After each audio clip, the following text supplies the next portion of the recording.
Les guerres de Vendée, ou guerres de l'Ouest, ont débuté de 1793 à 1796. Cette guerre civile opposait les royalistes aux républicains.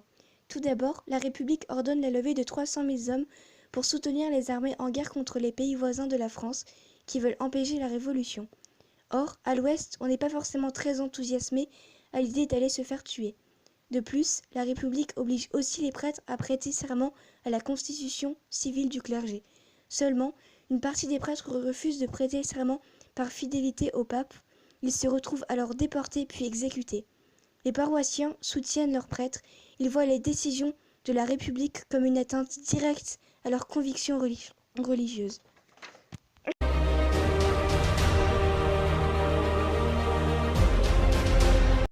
C'est en mars 1793 que le conflit éclate, alors que deux jeunes paroissiens refusent de partir et s'en prennent aux représentants de la République.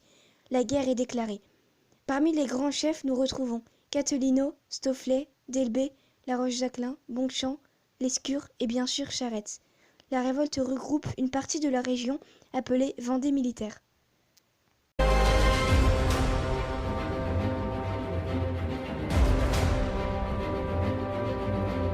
Les Vendéens remportent une série de victoires jusqu'à la défaite de Cholet le 17 octobre 1793.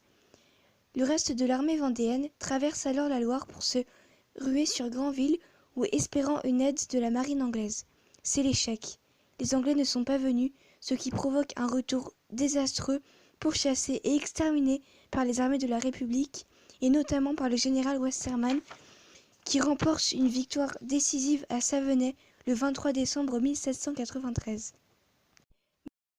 Mais la Vendée continue de se battre contre les colonnes infernales avec Charette en tête.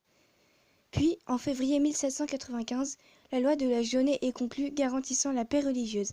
La guerre reprend cependant dès le mois de juin, jusqu'à l'arrestation et l'exécution du général Charette le 29 mars 1796.